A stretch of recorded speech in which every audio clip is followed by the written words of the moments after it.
these are kind of solid and they build in areas. And they are the precursor of life. No, that's the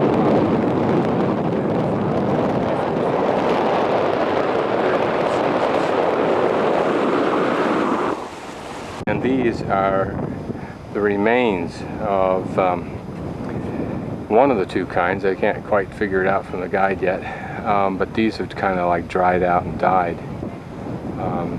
It's the overall salinity of this bay, which is protected by a wall of seagrass and thickly cemented seashells, billions of seashells. I mean, it's like solid blocks of it. That's what that wall is composed of now.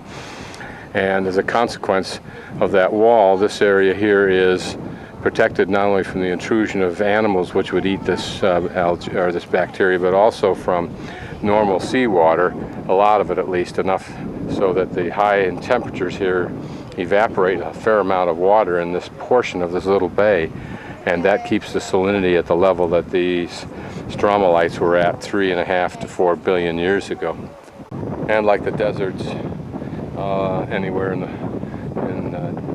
southwestern United States, those ruts you see were made 60 years ago by trucks that would come out here and cut into whatever, or do whatever out here, but they cut into the wall sometimes, take the blocks, take out square blocks, which is what that one is, composed of several, maybe 9 or 10 blocks a foot or so in dimension, and they'd use them for building houses. Of course, they have stopped that now.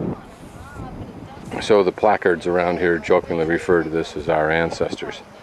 In fact, it's the ancestors of all that lives and all that had lived, and all the species and so forth that were killed at the various extinctions, both the Cretaceous and Tertiary and those that came before that. These layers grow outwards like the growth rings of a tree. The outer growth layer remains a thin strip of active life with a sticky film that traps and binds those drifting shells and sand, and then it slowly builds up layers which harden into rock.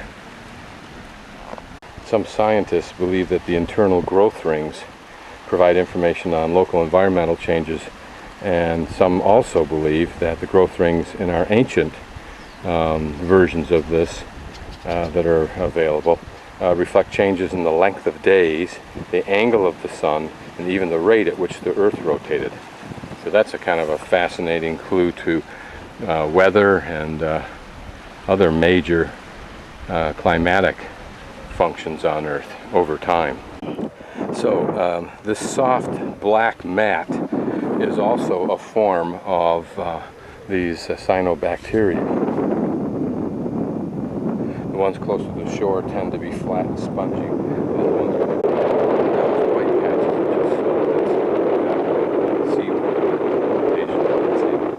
just and the temperature, we have learned, is just 114 Fahrenheit and 46 Celsius.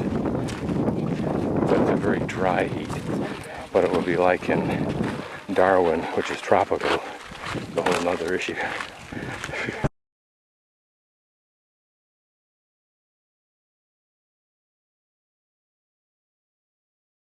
Something special about this side of Shark Bay, and the creative Aboriginal story is that the creative spirits, the ones who created the land and everything, sent a spirit down that is kind of half spirit, half man, half, or well, 1/3 spirit, man and animal.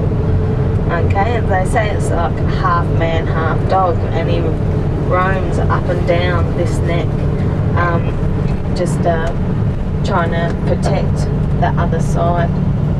Now they reckon every now and then you can actually hear the barks from this, like when people enter. I have never heard it. I've only talked to a few tour guides who think they've heard it. You never know if they're talking through their teeth or not, but I always like to give them the benefit of the doubt and try and have a listen out for it.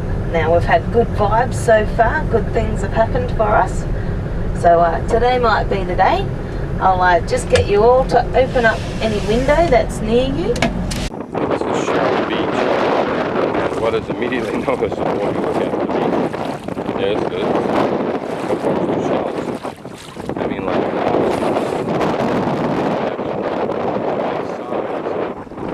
now you see the waves are being blown right over. It's probably at this point here.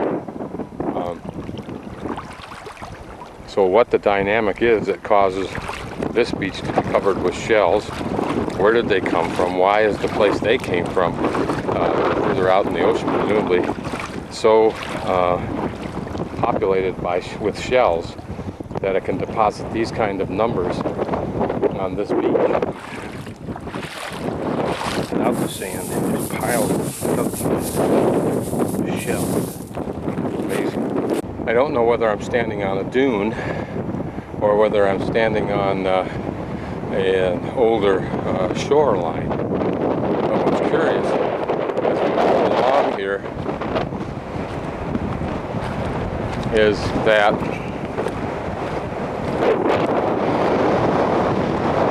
there are various shorelines and they undulate quite a bit, as you'll see in a second as I walk down through here. I mean, these are deep undulations, kind of what I can remember as a boy, even in Rochester, New York, on the lake. You would walk out, it would get deep, then there'd be a sandbar, and then it would get deep again, then a sandbar. Maybe that's what this is.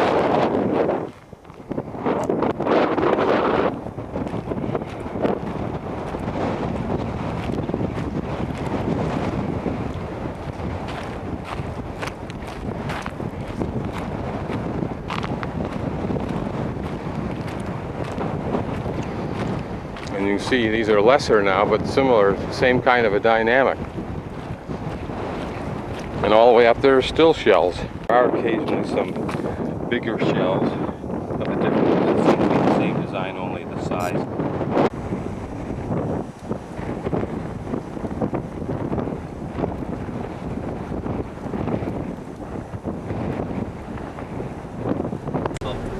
Good stuff. And it's called a bilby? Yeah. Oh, okay.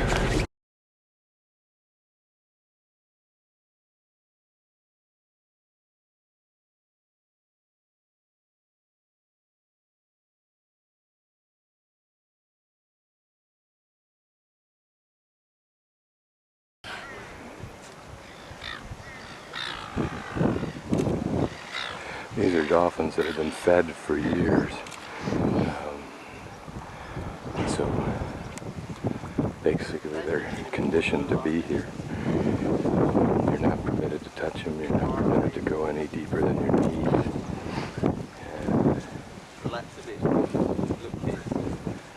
This is apparently some kind of photography shoot. So.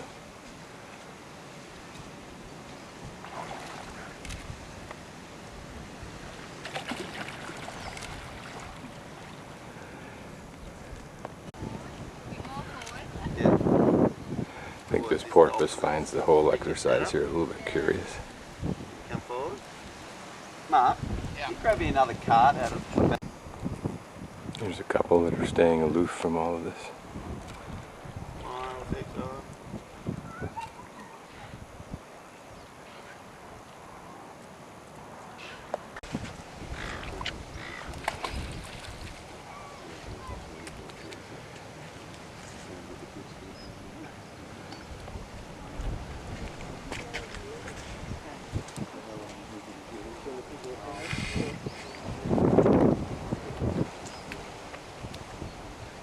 Out the back here we've also got some of our other dolphins.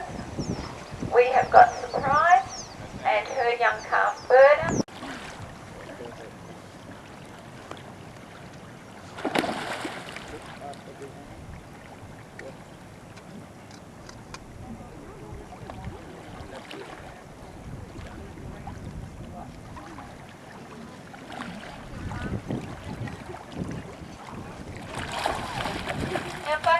That's on the edge there. If you want to, just like to just shut after herself if she needed to.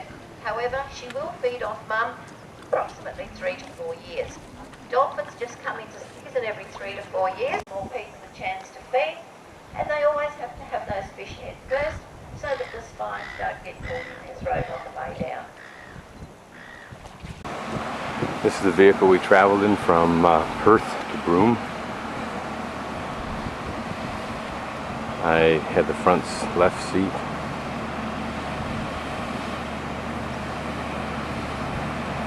Which was good for taking videos, except that they got that screen on this one that didn't have it on the last one.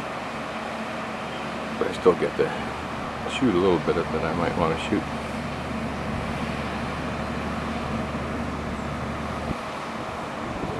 And this holds all of our gear, plus all of the cooking, camping equipment.